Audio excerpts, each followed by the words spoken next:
नमस्कार दोस्तों, आज हम आपको शिव पुराण के अनुसार शिव पूजन की विधि बताएंगे। शिव पूजन दो तरह से होता है, एक तो बैठकर और एक खड़े होकर। जो शिवलिंग जमीन की सतह से जुड़ा रहता है उसकी पूजा बैठकर होती है, और जो शिवलिंग जमीन से ऊपर किसी चबूतरे आदि पर बना रहता है उसकी पूजा खड़े होकर बताई गई है।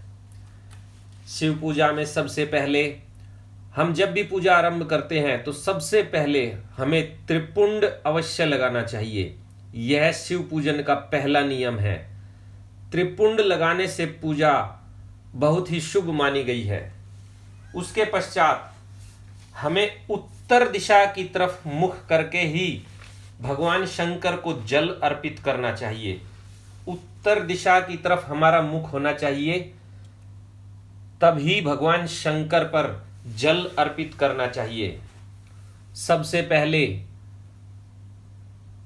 हमको भगवान गणेश की पूजा करनी चाहिए।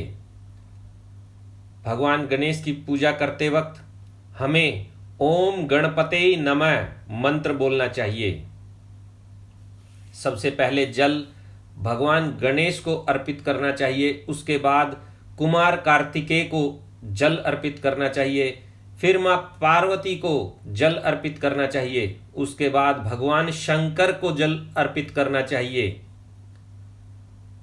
तथा मंत्र उच्चारण करते रहना चाहिए, या तो पंचाक्षर मंत्र या महामृत्युंजय मंत्र।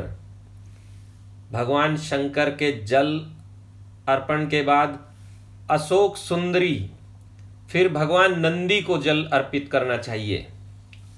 अगर हमारे पास पंचामृत है तो फिर पंचामृत से अभिषेक कराना चाहिए।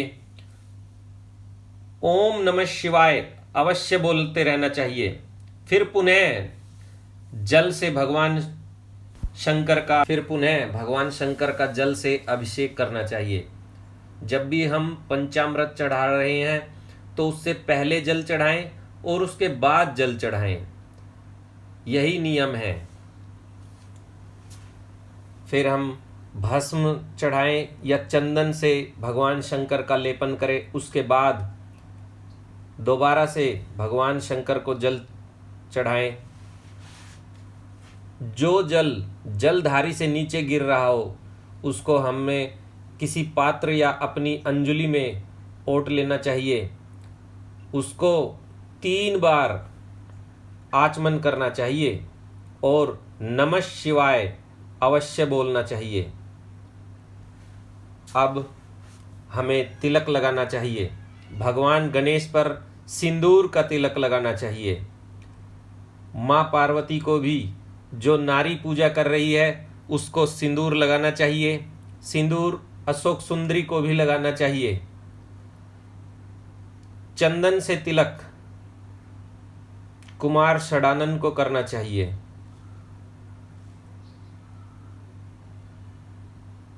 भगवान षडानन के 6 मुख हैं, 3 आगे की तरफ, 3 पीछे की तरफ। उनको चंदन से तिलक लगाना चाहिए। चंदन या भस्म से भगवान शिव को त्रिपुंड लगाना चाहिए और उसी त्रिपुंड को अपने मस्तक पर लगा लेना चाहिए। जब हम भगवान शंकर को त्रिपुंड लगाए, उसी वक्त उस त्रिपुंड से अपने माथे पर भी त्रिपुंड लगाएं। चाहे हमने पहले पूजा से पहले लगा रखा हो। फिर हमने भगवान नंदी को भी तिलक लगाना चाहिए। उसके बाद हमने भगवान पर अक्षत अर्पित करने चाहिए। अक्षत एक भी खंडित न हो। टूटे हुए चावल भगवान शंकर को अर्पित नहीं करने चाहिए। फिर हमें बेलपत्री अर्पित करनी चाहिए। बेलपत्री भगवान गणेश पर, कुमार कार्तिकेय पे, जहाँ से जल धारा बहती है उस जगह पे भी बेलपत्री अर्पित करना चाहिए। अशोक सुंदरी को, माँ पार्वती को, नंदी जी को और भगवान शंकर को। बेलपत्री जब हम अर्पित कर रहे हैं, भगवान को समर्पित कर रहे हैं, तो बेलपत्री की जो डंडी है वो जलधारी की तरफ रहना चाहिए और जो 3 पत्तियां हैं जो उपासक है, जो पूजा कर रहा है, वो उसकी तरफ रहनी चाहिए। यही बेलपत्री चढ़ाने का नियम है भगवान शंकर पे। और मंत्र बोलने चाहिए, या तो महामृत्युंजय मंत्र, नहीं तो बेलपत्री चढ़ाने का मंत्र बोलना चाहिए। त्रिदलम त्रिगुणाकारम त्रिनेत्रम च त्रिद्वायुधम त्रिजन्म पाप संहारम बिलपत्रम शिवार्पणम, या ओम नमः शिवाय का मंत्र उच्चारण भी हम कर सकते हैं। उसके बाद भगवान पर नाग केसर चढ़ाना चाहिए। नाग केसर, अक्षत और कमल पुष्प ये लक्ष्मी के प्रतीक माने गए हैं। इनको चढ़ाने से सदैव लक्ष्मी की कृपा बरसती रहती है। इसलिए भक्त को अगर लक्ष्मी की आशा हो तो भक्त को चावल, नागकेसर और कमल पुष्प ना हो तो कमल के बीज, कमल गट्टे भी आप चढ़ा सकते हैं। यह जानकारी हम आपको शिव पुराण के द्वारा दे रहे हैं।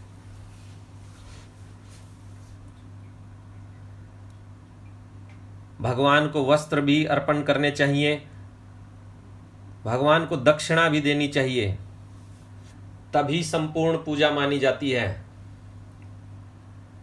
उसके बाद भगवान के सामने घी का दिया जलाना चाहिए।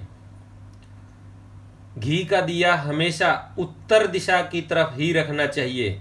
बहुत से लोग होते हैं दक्षिण दिशा में ही खड़े होते हैं, दक्षिण दिशा की तरफ ही दिया लगा देते हैं।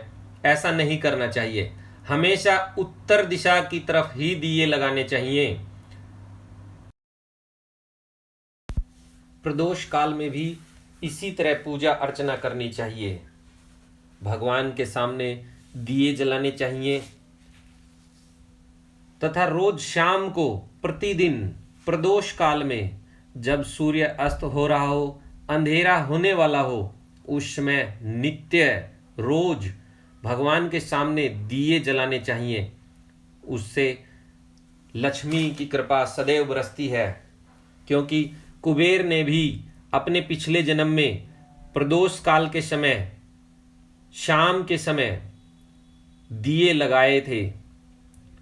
इसलिए यह नियम है कि प्रदोष काल में दिए अवश्य लगाएं। बहुत से लोग होते हैं कि जो शिवलिंग के ऊपर, ये जो भृंगी ऋषि है 3 डंडी वाला, जिसके ऊपर जलधारी गिरती रहती है, जहां भगवान शंकर की 5 पुत्रियां हैं, जया, विशरा, सांबरीबाई, देवतली देव, इनसे जो जल बहता रहता है, बहुत से लोग होते हैं कि इसके ऊपर धूप अगरबत्ती वगैरह रख देते हैं, जबकि ऐसा नहीं करना चाहिए। ये भगवान का गण है, ये भृंगी ऋषि है, इनकी 3 टांग है। आप कहीं पर भी देखना 3 टांग के अलावा चौथी टांग आपको कहीं नहीं मिलेगी। इसलिए इसके ऊपर कभी भी धूप वगैरह नहीं रखनी चाहिए। शिवलिंग के ऊपर तो अग्नि कभी नहीं होनी चाहिए, हमेशा जलधारी बहती रहनी चाहिए। ऐसा प्रबंध करना चाहिए। मैं आशा करता हूं मेरे द्वारा दी गई जानकारी से आप लोग संतुष्ट हुए होंगे। कृपया इसी क्रम से, इसी माध्यम से आप लोगों को पूजा करनी चाहिए। आपको अवश्य ही इसका फल मिलेगा। अतः आपसे अनुरोध है, आप हमारे चैनल को लाइक, सब्सक्राइब और कमेंट्स जरूर करें, ताकि यह जानकारी सभी लोगों तक प्राप्त हो। जो भी पूजा गलत कर रहे हैं उनको यह नियम पता चले, सही माध्यम से पूजा हो, ताकि सबको अच्छा फल और जल्दी से मिले। धन्यवाद। श्री शिवाय नमस्तोभ्यम, श्री शिवाय नमस्तोभ्यम।